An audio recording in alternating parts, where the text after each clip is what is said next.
If everybody could take a seat and come to the...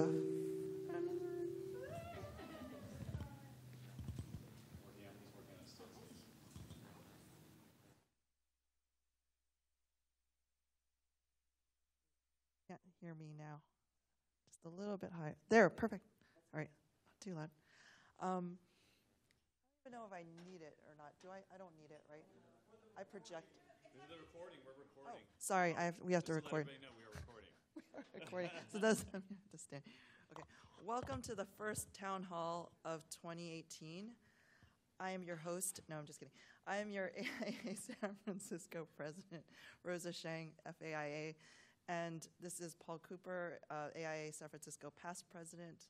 And we are very thrilled to cover today the topic of headquarters visioning for when our lease ends in 2021, yes, per se.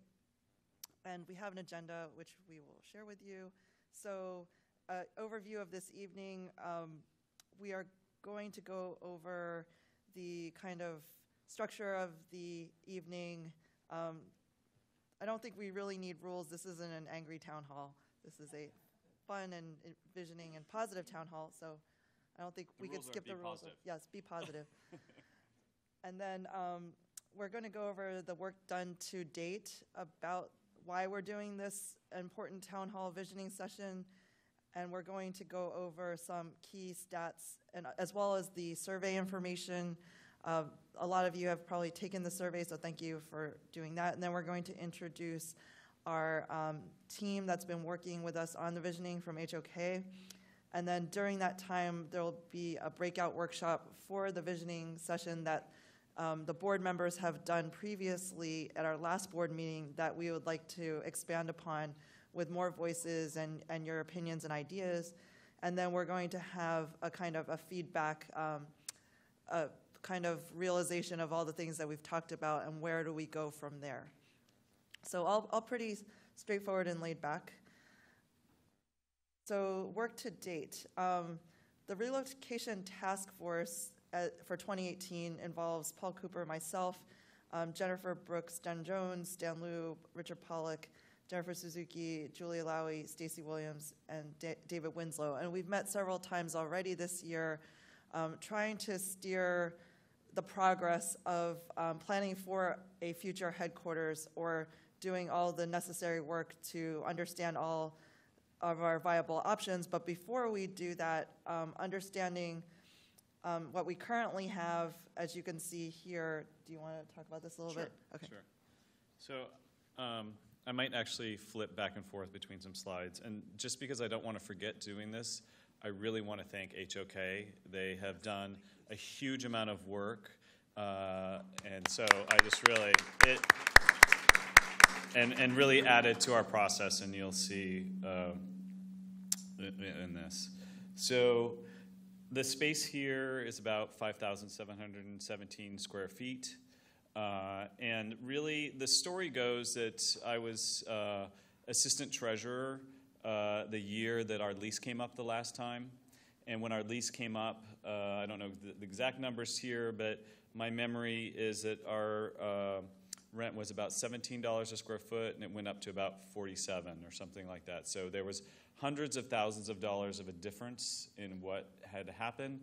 And really the only choice that was laid at our feet was staying here. And at that point, I was like, I think it would be good if we put in a plan that helped us to look at the next time we come up with our lease and say, is this where we want to be? You know, because we were paying, basically market rate. And so this kind of goes through our long-term investment revisit. I don't know how this kind of fits in, but it's it kind does, of... because... You do. Go, Jen. Yes. Yeah. So as part of revisiting what we wanted to be when we grew up and what we wanted to be,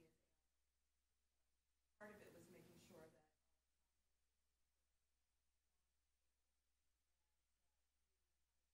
that goal. So we worked with most of our investments in bonds. So we did a more middle to aggressive considering that we might, oh, thank you. We did a medium to moderate risk shift of all of our investments so that when it came time to put down a down payment somewhere or pay for moving expenses, that we had a more sizable chunk available to us from our investment strategy. Great, thank you, Jen.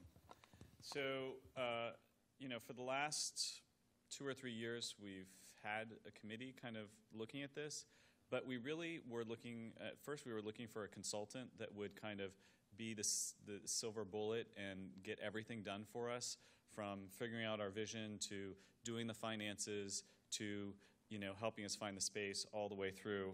And we kind of got to a point that we really couldn't find the perfect person. And we also decided that we had in-house skills that we could probably use and that our members could help us with. And so the first step in this is we thought we need a vision. And HOK has been helping us with kind of doing that vision. We have met with the board and gone through the same kind of process that we're doing tonight. We've also done a survey. And this kind of early work that we did kind of before we did the vision is what you're seeing up here, which is kind of a huge wide range of what if we all were remote and didn't have space to what if we built a new building, and really, are the two outliers viable? Probably not. So there are lots of versions in between here that really haven't been evaluated. They've just been kind of put down on paper. And I think after this visioning, we will take more steps our next steps are probably figuring out financial viability and doing steps beyond that. And then our survey has been open the last month or so, and Rose is going to take us through kind of the high-level results of those. Sure. So before we get into the questions and the results, what Paul showed before as this kind of space option plan scenario thing, I think it's important to note that we were kind of doing it backwards. Before we were thinking of the physical space first, before we were talking to our members about your needs, the staff's needs, in order to completely align with our strategic goals. How are we going to be more engaged with other members? How are we going to forward the agenda of the architectural practice? And how were we going to have the community better understand the work that we do? So in wrapping that up completely back to square one, not just the physical space result, we looked at a bunch of questions that had to deal with culture. So the series of questions we asked were, what are the 3 attributes of the current culture state of AIA San Francisco? So what are the top things that you think about when somebody says AIA San Francisco? And so people put down a bunch of answers. This word bubble here shows the things that rose to the top. So we kind of just highlighted those things that were the top 4: educational, community, promotional, and connection. Those were the most used words of that current attribute statement.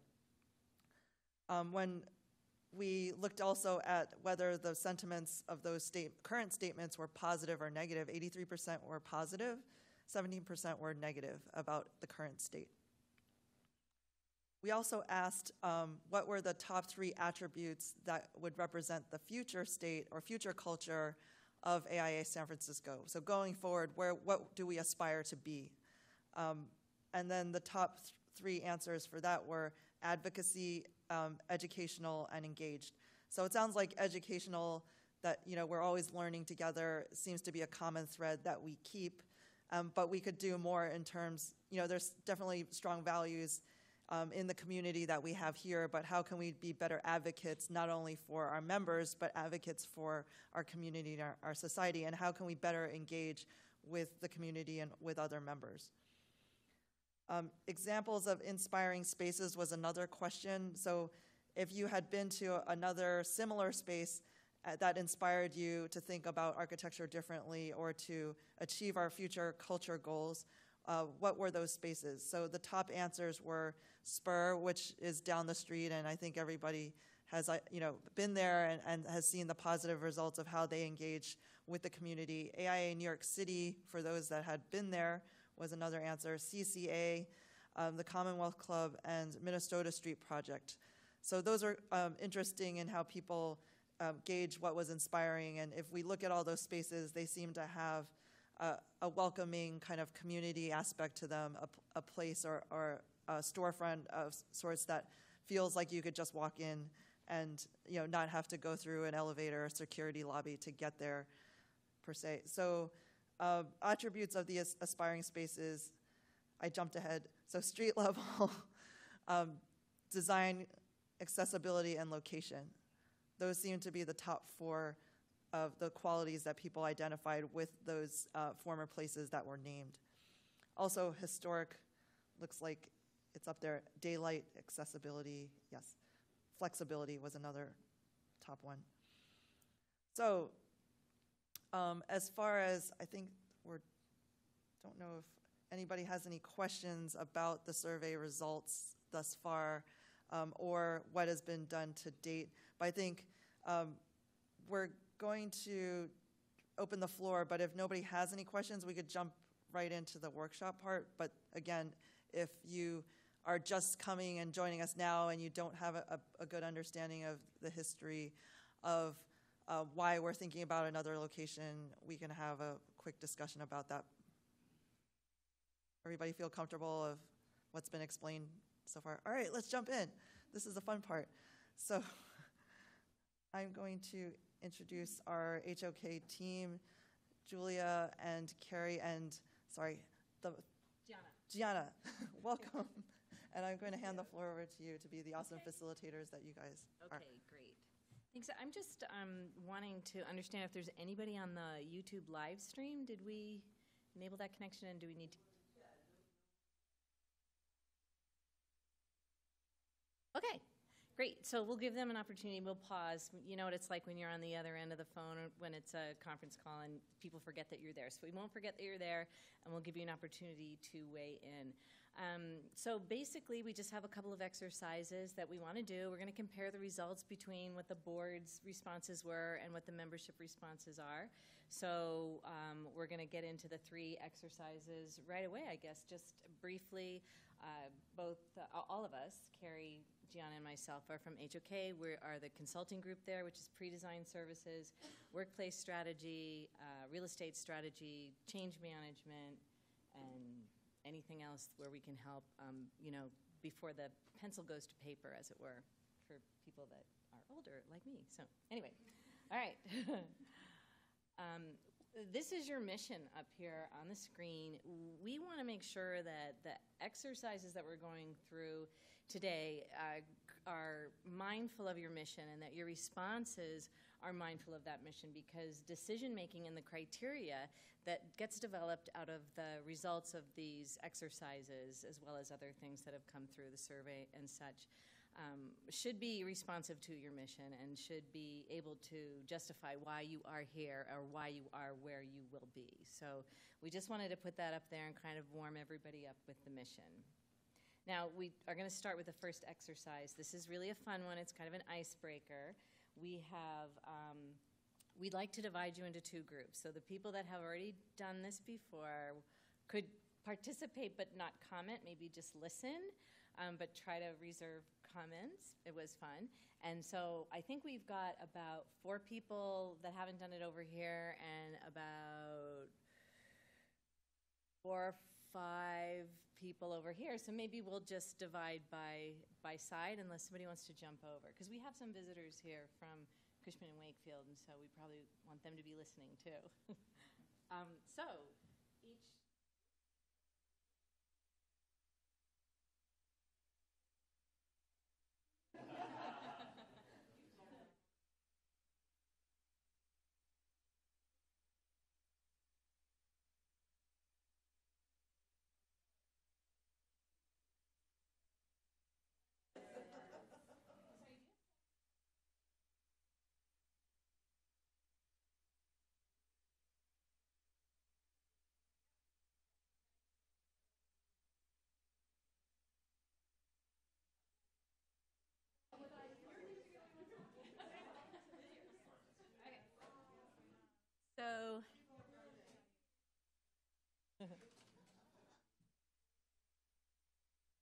Well, the way that the exercise works is that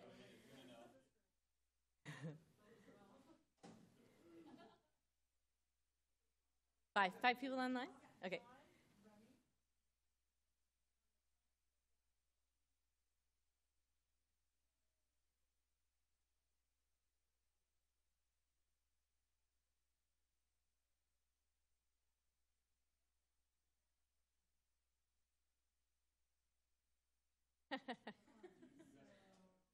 Now, do you have enough on this side?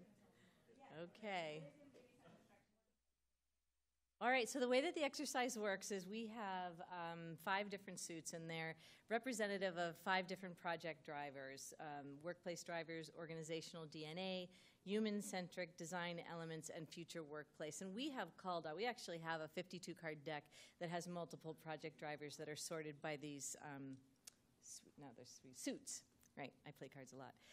And so what we've done is we've culled down to the ones that we think would be most relative or relevant to this project. We'd like you to look at the cards within your group, discuss them, and determine the top 2 most important attributes or aspirational features of the new location or the new place itself. And then we will ask you, once you've decided on those 2, and we do have a time limit on it, to feed back to the group, read the card, and then mention why it is that you selected what you selected. And so we'll let both teams do that. Once we're done with that, we'll ask if anybody that's watching from online wants to add any comments. So we'll give you 5 to 7 minutes right now, so get started.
I think it's awesome.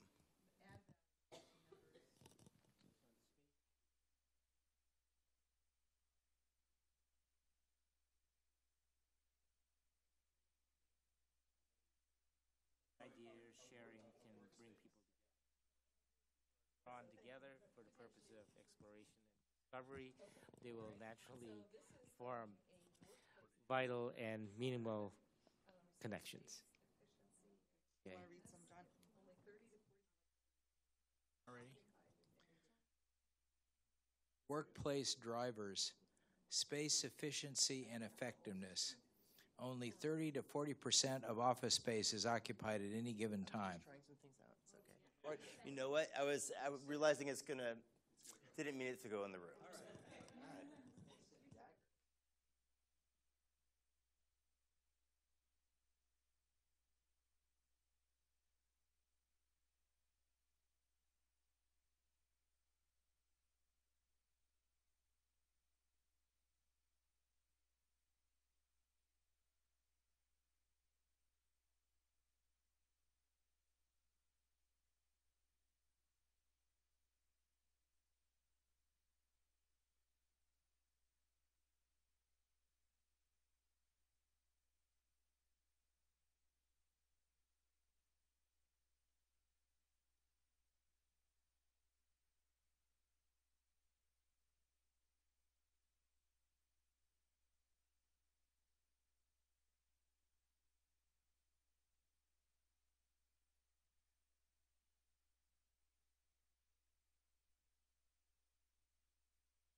Can you just make sure you get people?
Hello. Okay, so time, please. Let's regroup so we can keep things moving.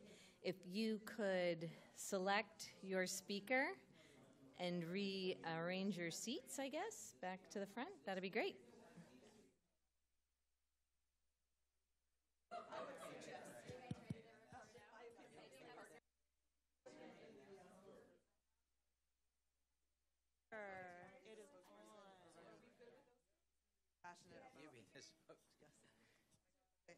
And yeah, we want to leave enough time for you to say what you want to say to the whole group. That's really meaningful.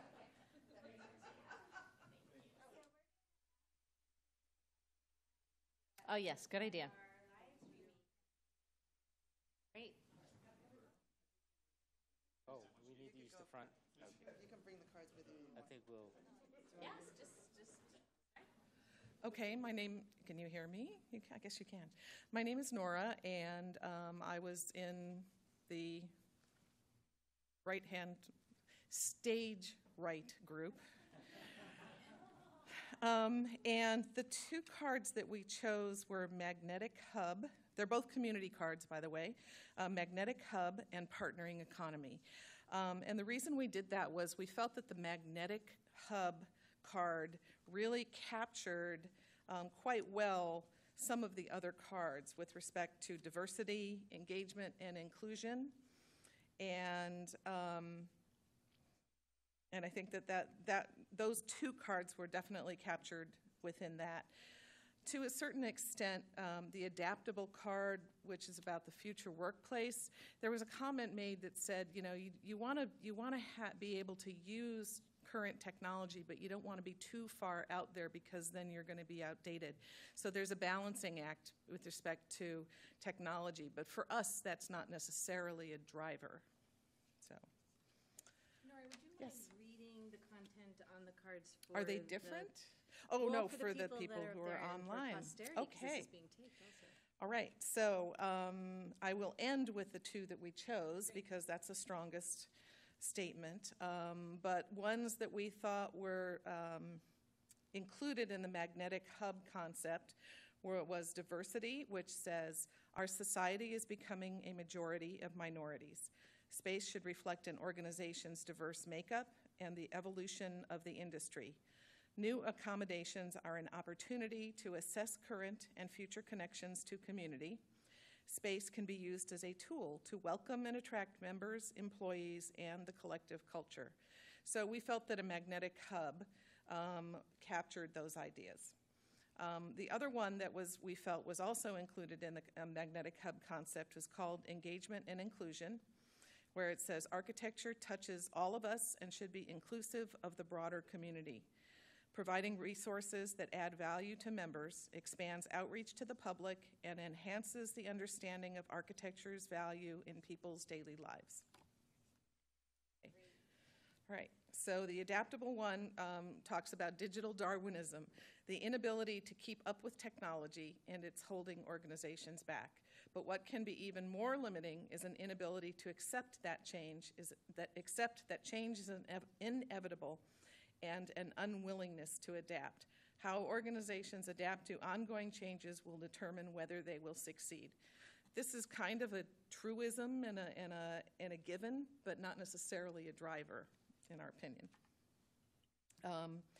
So the two other cards that we said were subservient to our chosen two, one was space efficiency and effectiveness. Only 30 to 40% of office space is occupied at any given time. Considering the cost of that space, there are huge opportunities to make it more productive. We must understand how people are using their space before we can determine the best approach to going forward. And so I think that this is a practicality card in that sense, and it actually works well with one of our chosen two, one of which was the partnering economy. So when you talk about efficiency of space, when you are looking for partners to share that space, those two go hand in hand. The last card is brand expression. A space or building can be a physical embodiment of an organization's mission, one that evokes a powerful sense of purpose to members and to the community. Expression can be through a building's heritage, materiality, and/or location. So right now, one of the examples of that is the fact that we're here in the Halliday building. But there are other ways to have that kind of a brand expression. So the two that we chose, the number one was the magnetic hub, where space can be a connection point and hub for engaging with others. Maker spaces, tinker labs, fabrication spaces are ways in which idea sharing can bring people together. When people are drawn together for the purpose of exploration and discovery, they will naturally form vital and meaningful connections. I would say that we probably expanded this because of the other ones to include the educational aspect of what we do. And the other chosen card was the partnering economy, which pairs very well with the space efficiency and effectiveness. It's the era of the sharing economy. Opportunities exist to leverage shared amenities, conference rooms, resources, and workspaces without diluting one or more organizations' culture or identity. Sharing space with like-minded organizations can harness synergies in public outreach and message impact, resulting in higher space efficiencies and shared cost of real estate. So to sum up, Magnetic Hub and Partnering Economy were our top two. Yep. Our stage left group.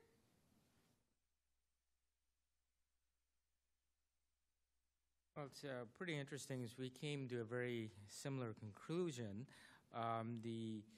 We felt that the three cards, the magnetic hub, the partnering economy, and the space efficiency, kind of are all, go together, and they were in a way inseparable and very important. So that was we kind of merged these into kind of one card. And then the other one that we thought was very important was the design part, and that's really important because we are architects. So the design of the building has to reflect a high-quality architecture, high-quality sustainability, all the things that we aspire as architects to. And it should inspire others, and it should inspire our clients and future architects and students, children as well. So we thought that was really important. Brand expression? Yeah, that would be, basically it's a design card, you'd say. So the three that you put together, you Was said were... magnetic hub, partnering economy, and space effectiveness. And could you describe just how, if that was one card, Well, basically, what that is for you? Magnetic hub is we're kind of drawing together, everybody in the community-related community, and then given the cost of space, it makes sense to maybe perhaps partner. Spur being an example, or I think we used to partner, maybe still partner with the Architectural Foundation. So you share the space, and I think at one time the Green Building Council was sharing space, and that allows us, to be a magnetic hub because you have these organizations bringing together similar, similar programs together or programs that cross-pollinate. So they kind of go together. And, space efficiency is basically, the result of doing that because we're utilizing the space in a much higher, more efficient. Very so well that's why said. Yeah. kind of. Jen, are there any comments from the live stream? Okay.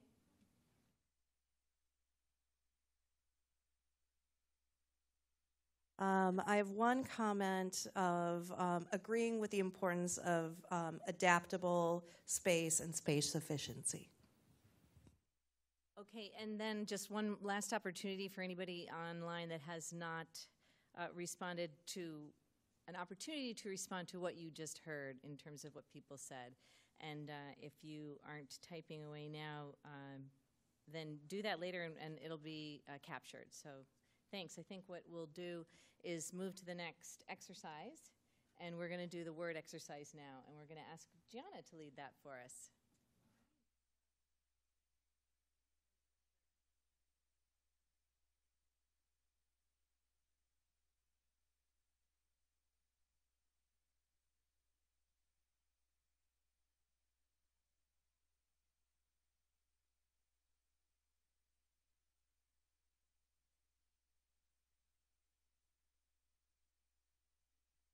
So everybody has their one strip with 4 dots. Everyone has. So for this next exercise, kind of want you guys to look into your mind's eye and see what aspirations you have for this space. So for this next exercise, we're going to do a keyword kind of vision board. If you look over here, there's a board full of keywords, not necessarily related to each other in one way or another, but look at the ones maybe that speak to you a little bit more in terms of what you would like to see in this space. Now, as you have only 4 dots, we want you to choose the 4 most impressionable words that speak mostly to what your vision of this space would be. And then in the end, we're going to kind of have you explain what your choices were. We're going to look at the certain words that have more dots than others, and kind of get into a discussion as to, why you chose the words that you did. So if you have a word that you like, put a dot on it, and at the end, we'll kind of count up the dots and see the words that have the most favor or the most impressionable in a way. Go ahead whenever you're ready and put some dots.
great.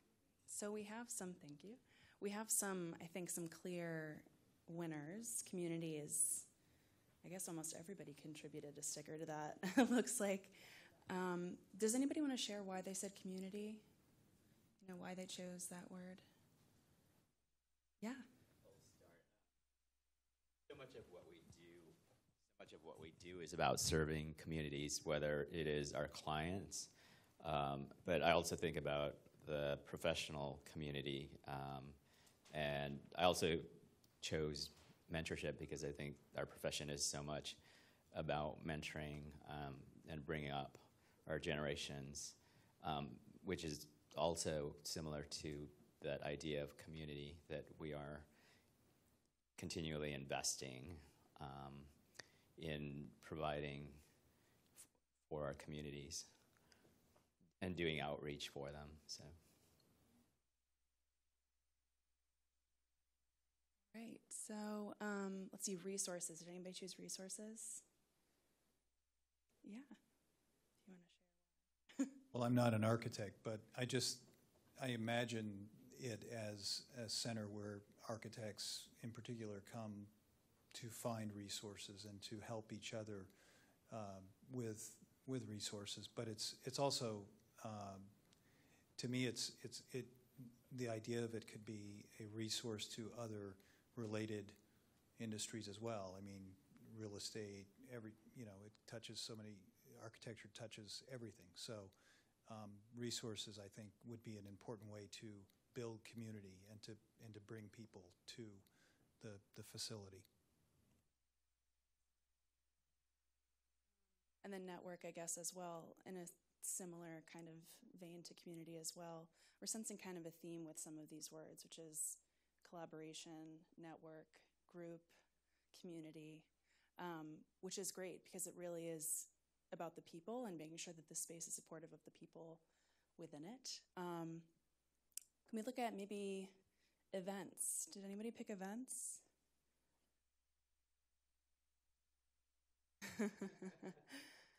So I think events are really a time to celebrate our work and to celebrate each other.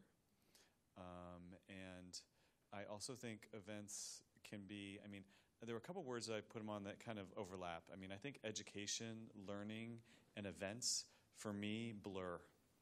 So a lot of times we come to an event that is about an educational event, and then after there is refreshments and you're talking to people. And so there's education, but there's also, community. So I think that's why I actually picked events, because I think to me, it equals event space. And I think it would be really a disservice to the AIA to have a space, and not that we're talking about it, but to have a space without event space. Right. So that's why I chose that word. I would actually echo what he said, but I would broaden it even more and say, if we have a space where we can welcome the community into the space, and there's an event, and they say, well, this is the AIA space, then that's an even stronger connection, not just within ourselves and within our industry, but to the community as well. Also about sustainability. I was wondering if anybody had any commentary on sustainable building or, Yeah, it could be sustainable about resources and renewable energy, or is it about that notion of the future generations? Something that we actually learned from the next conference last week or so was the fact that sustainability actually goes beyond energy conservation and ecology and the environment. It actually is about people. So social justice and equity have a direct link to sustainability of the world that we know and making it a stronger, better place. And I think that's important to link the two going forward. Yeah, does anybody want to? Yes. I think sustainability also means, as you're saying, it's the triple bottom line. So, we're conserving resources, and we're conserving, dollar resources as well if sustainability is done properly, and that will, sustain our organization Right. going forward in the future. Social good and sustainability and profitability, the trifecta. Did you just take the mic just willingly? I'm centrally located. Everyone wants to hear your opinion. Yeah. Well, we don't even have to speak specifically to sustainability. I don't know if anybody has any thoughts or specifically strong feelings about any words up here that maybe you'd like to share. And not to put you on the spot, you don't have to, but Design. I think we need to talk about design. Let's talk about design. Actually, if I remember correctly, when we did this as a board, I think that word didn't get that many dots, and we were all like, "What?" No dots. Wow. It was so weird. But I guess one comment about that is maybe we just say it goes without saying. We're designers. Like, this is why do we want to spend our 4 dots on that? Because we know it's going to happen. But it's still important. It's still something that I think we need to self-consciously advocate. I want to say something because we're hearing a lot about design thinking, and we went to school and we did design thinking in college, and we talked about how design first and architecture second. That's how I was taught. So, and I want to reclaim design for architecture.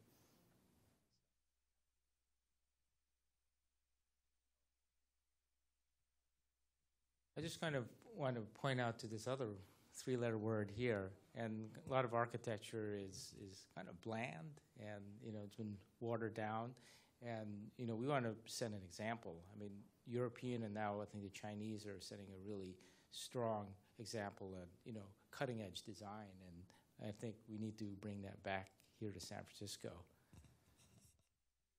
Upside down it says mom.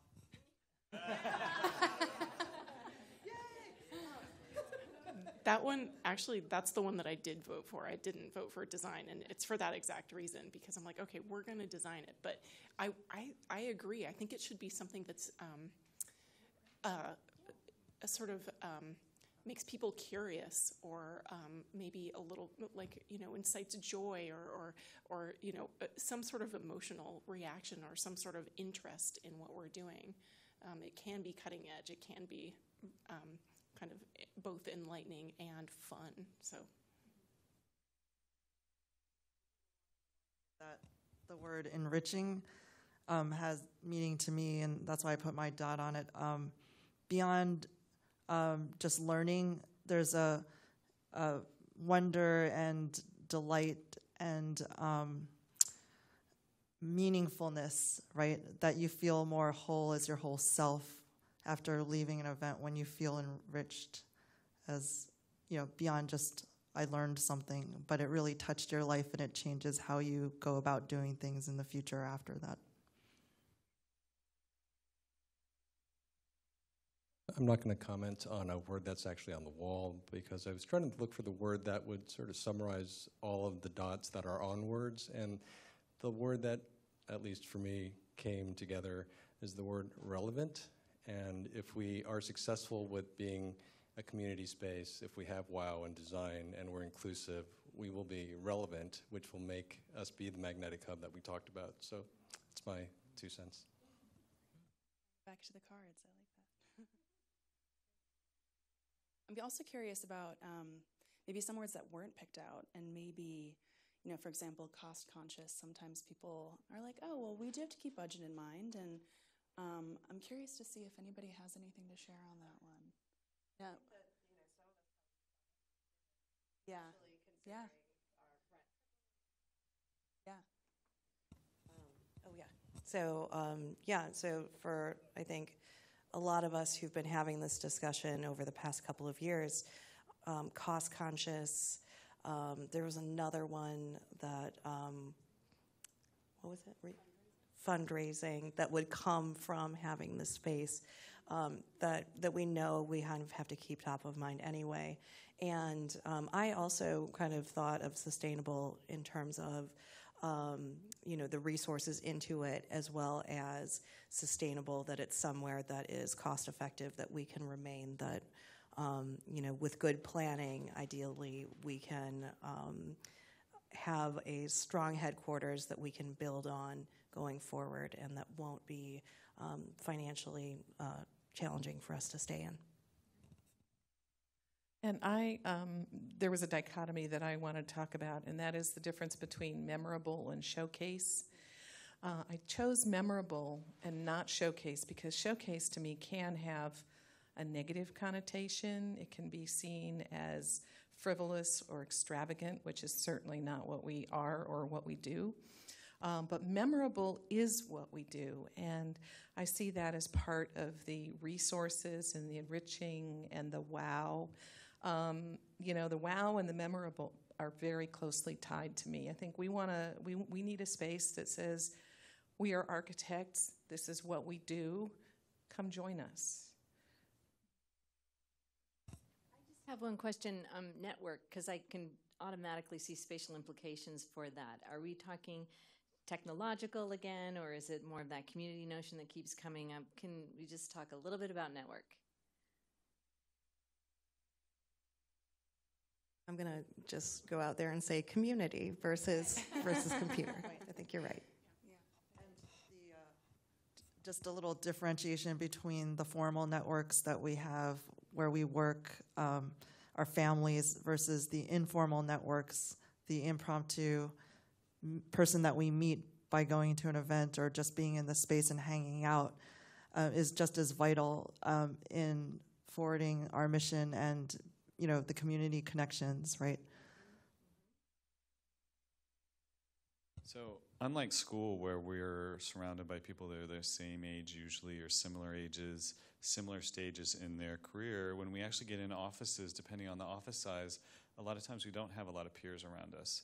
So I think this kind of networking gives us an outlet to share stories and be able to be like, oh yeah, this is, I did this. And so it can be really cathartic.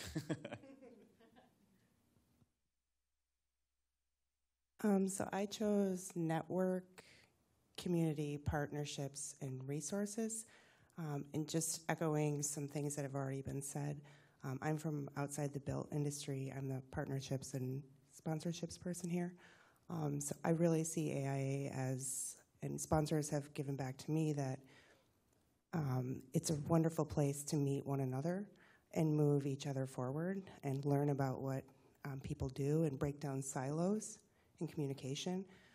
So I also felt that it reflected the physical space and possibilities that our group talked about of a magnetic hub or sharing things. So for me, network, community, partnerships, and resources kind of hits all of these words and all of the cards. But again, I'm from outside the built industry, so I don't just assume design is a given.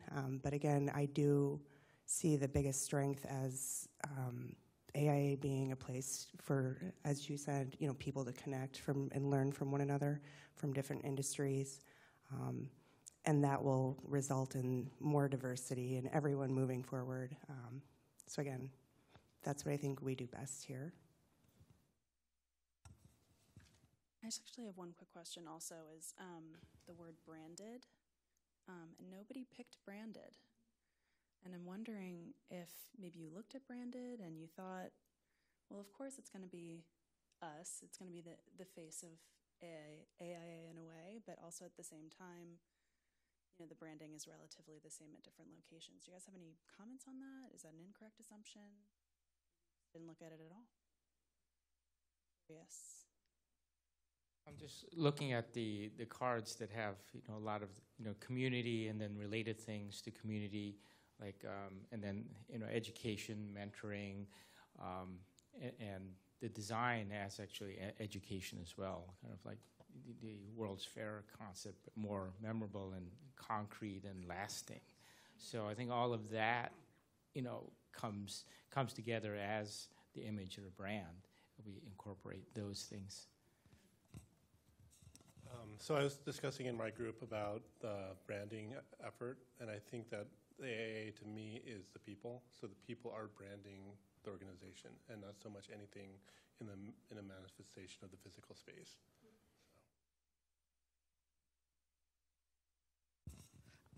I also think of branding as being kind of ephemeral and changeable.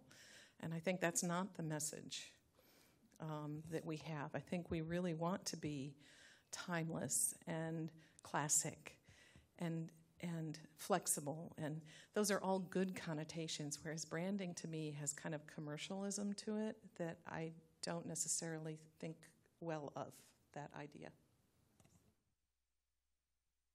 And I think building on that culture, even though I think a lot of people wanted to use their dots in a very resourceful way, I think a lot of people would vote that culture is a result of all these other values and systems and is a more positive reflection on what is ultimately recognized, and that's the brand. But if you wanted to put a label on it and how people recognize us, but the strength of the culture is all these other things that we talked about, if that makes any sense.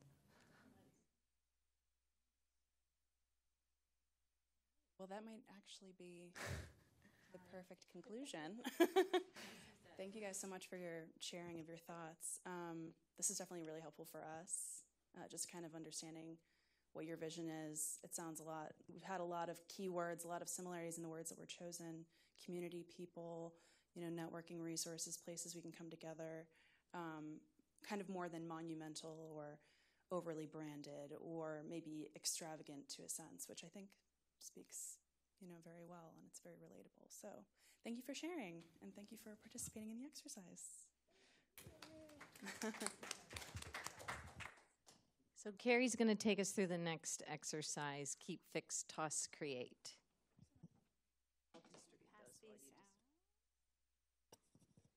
So our next and last exercise, it's really strange to speak in a microphone, is what we call Keep, Fix, Toss, Create, because those are the 4 categories, so not very creative there. We've been thinking very aspirationally, and we're still there, but this does get a little bit more specific and concrete. So we're going to give you 3 Post-its, I believe it is, and we're going to ask you to select 3 attributes that you'd either like to keep, fix, toss, or create. So with the keep category, and it might be something physical, it might be something that's emotional, or it conjures up something, or just works really well, something that you want to keep in the space today, or that you'd want to take with you to the new space. For fix, it's working okay today, but not quite perfectly. I don't know, an example might be, we love these walls, but the tracks don't work very well. Or we love the camera, but it can't, get all of the room. Something like that. For toss, something that isn't working at all for you, and we heard during the board meeting, the number 1 issue that we wanted to toss was the storage room through the conference room. So it could be something as specific as that. It could be something like, oh, we don't like this location, or we love this location. And then create. It doesn't exist today. And this is really the visionary part of this exercise. What is it that you would like to have today that you don't? And maybe, for example, we'd like to be on the street level, or we'd like to have a permanent gallery, or something like that, something kind of outside the box. And so we invite you to jot down some ideas and then come up here as you think of them and put them up on the board. And we'll start to sort and see where we're seeing consistencies, and we'll talk about this exercise after we've done all that. Are there any questions about it?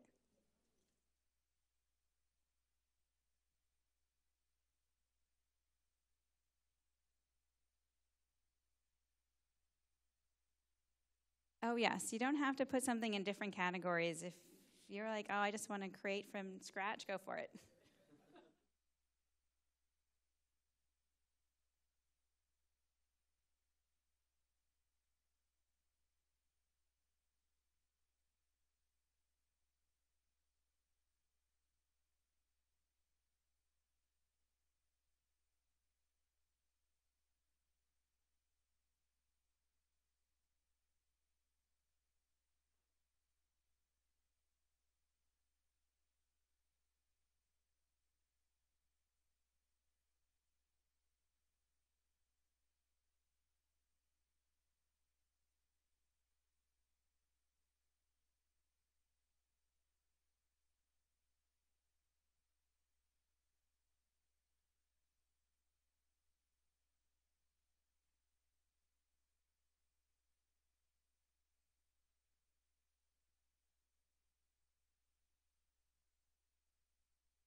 So, a little spoiler alert.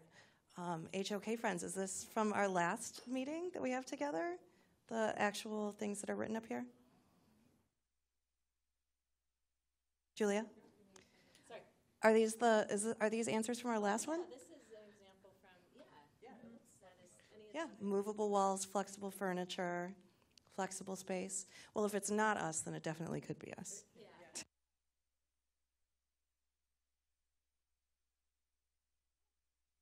Well, Stan sees his handwriting, so confirmed.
Has everyone put their Post-its up? I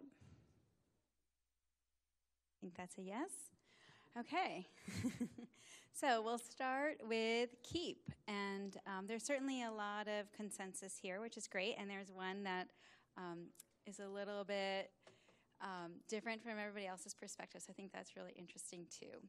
So we'll start with the keep. So we have quite a few fans of the flexible, movable walls in the gallery space here, and that's really consistent with what we heard in the board meeting as well as the location. People like that it's near BART, it's accessible, it's central. You got downtown transit, so that seems to be a pretty popular one. And I didn't see anybody vote for fixing that or moving the space, so it seems that this is a pretty convenient location for most.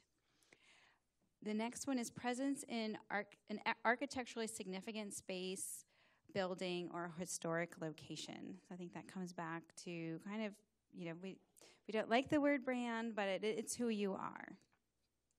And someone voted for view, which I've actually never looked at the view, so I'm curious about what it is that we like.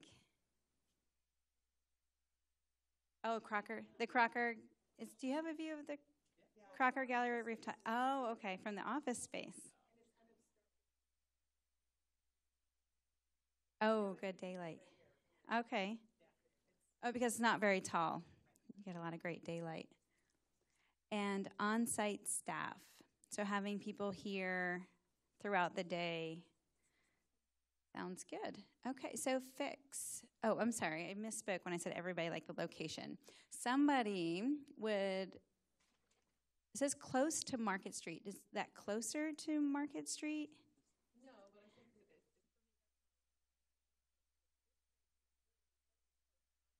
is. Mm-hmm. But what's not good about it is...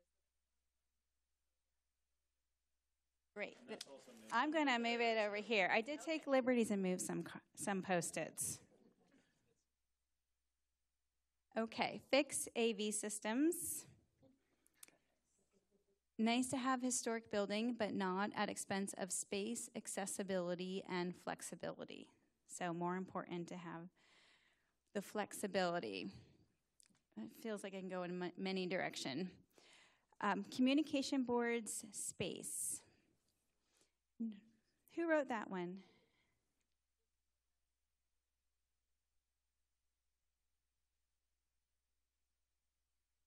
Oh, great. A space for the community to communicate, not necessarily in person. Great. An expandable space for events. So that one's pretty self-explanatory so that it can grow and change depending on the event size. Toss the old equipment. Difficult after-hour access. So this goes back to the accessibility of the building. And this is the divergent one. Toss the movable wall system. Does anyone want to own up to that one?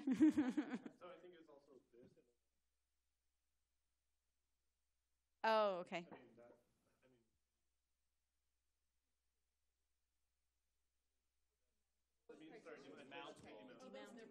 Oh, so not the... Right, not the... I mean, this the is... more, yeah. So, I've been seeing this. I guess I'm only here for events, so. Okay. Yeah. Okay, But so I now that think you know it's that the mainly that. gallery walls get moved, how do you feel about them? No, they're fine. I mean, Okay. I think it was mainly, I was staring at It's the those. demountable partitions. Okay. Great. Now create a large conference room. Create, and I grouped these three together. They're somewhat similar. Create temporary office space with touchdown work areas. This one says not co-working. The next one says we work collaboration hub. So I think maybe if someone wants to speak to the We Work Collaboration Hub, that was you, right, Rosa? So there's, sorry. So there's a group in called Big Oakland. That's Deanna Van Buren, I believe, Osha Wilson that started it. But it is a WeWork model for architects, mainly those that are sole practitioners looking to network and create community space and have shared resources such as a materials library and stuff that they wouldn't be able to have on their own. I think that's a great kind of touchdown point and a resource for practitioners and membership services, if you will, if you wanted to have a meeting there or if you needed to have workspace temporarily because you weren't able to have it somewhere else. Mm-hmm. It would be a very powerful tool, I think, to draw people in. Great. And who wrote here not co-working? Because I want to hear the other side of that conversation. The reason I wrote, I called it temporary office space with touchdowns because I think that for me, it's not the permanent space, but it is the networking space. It's a place to come for resources. It's all of those things that we talked about, but not somebody's permanent working space. It's not someplace whereas a co-working space, I think, is some place that people truly inhabit, and I was looking for that distinction. It sounds like you're really in line there. Okay, great. More unfinished space. I didn't quite cut the first two words. Not too precious. So that speaks to the design of the space. Yeah, and I think that for where we are in the city, a lot of the tech companies, we kind of have this, we embrace this open environment where it's open ceilings. Here we have closed ceilings. We're not celebrating the structure and the architecture that is part of the building. So I think that looking at it from a different lens of like everything has to be precious and kind of letting go a little bit more and letting the architecture speak for itself is something I think that we need to look at also.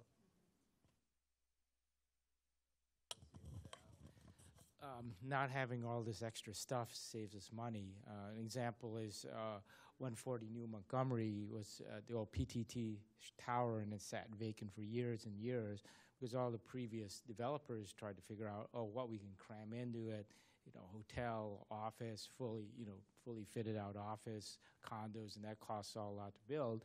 And the current developer who owns it said, okay, we'll just gut all the garbage that's in that building, keep it raw, and rent it out.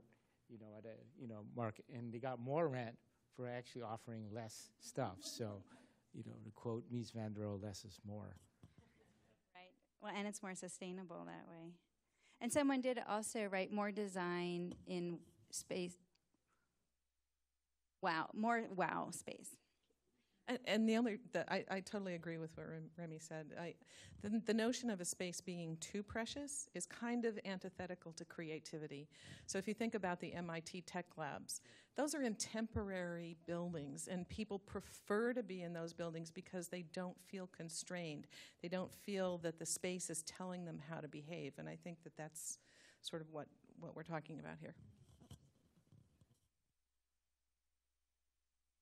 And I'll talk about these and I'll go back to those. So there is a lot of commonality about having an exhibit space that's open to the public. It's an engagement space, more public programs, and I'm going to tag this one on here, use space for other interdisciplinary fields, including biotech, law, math, coding, etc. And it says these are our potential clients. And it's also that idea of reaching out to that broader community beyond architecture. And then there's a lot of votes for a ground floor gallery exhibit space. I think that's where we've got certainly where we have the most commonality. And we heard that as well in the board meeting. So we're seeing a lot of people favoring that kind of accessibility and street presence. Does anyone want to add anything to? We got something online also. Sorry, John, Great. to interrupt. One of our online watchers said more sort of virtual interaction and more interaction with, I think, each other and the public. So further confirmation for that concept. Thank you. So a thought that occurred to me is that we want a storefront and we prefer a neighborhood like this. But what if we went to kind of the fringe of the area that's more developed? Because there are a lot of empty storefronts in this town. So just a thought.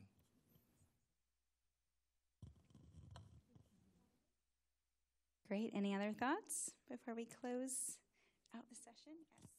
We just noticed that the like Spurs' new office and the Commonwealth Club's new headquarters, they're both at the ground level. Both the ground up, but we, echoing what John was saying, we could maybe find an empty storefront, with, either deep ground level or, first and second floor, in a historic or, interesting building, somewhere near BART.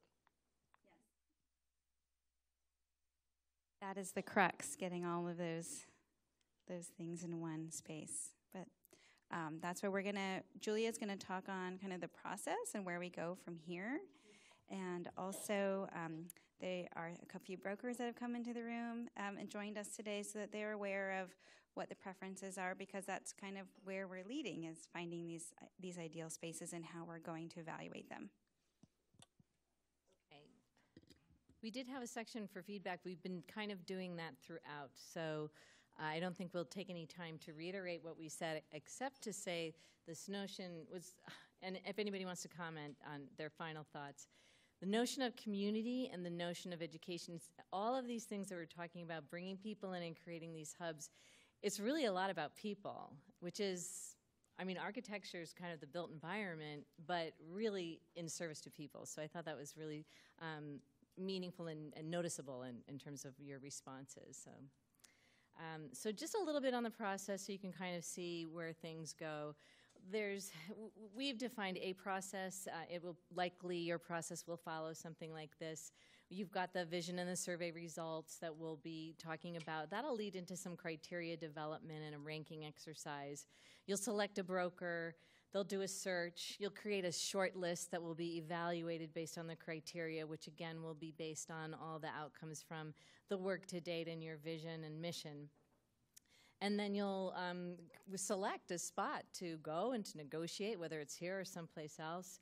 And then there's design, construction, which we're all really intimately familiar with. So in terms of the vision survey results and criteria development, it's likely going to be things that will lead us to develop subsections and sub-criteria around the characteristics of the building, the location, the cost, the control of risk, the lease terms, any incentives.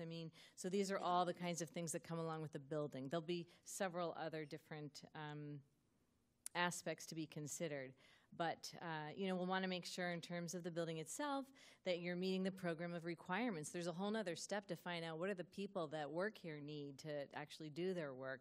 How much space do you need? How is it going to fit within any of the examples that come up, or the area, what am I trying to say?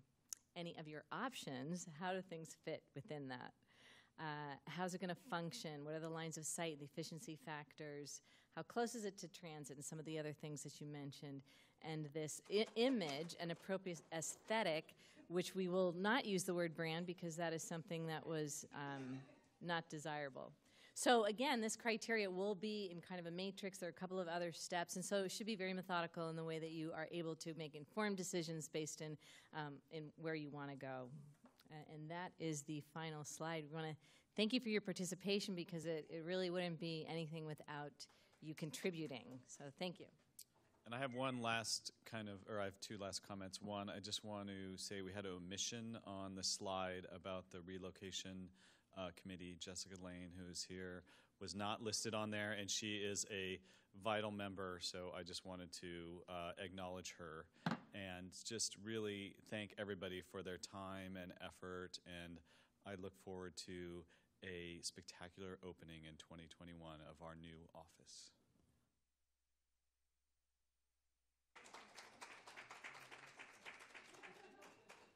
And I noticed you're drinking wine. I think we should have started with that, and then we would have really gotten how you feel about it.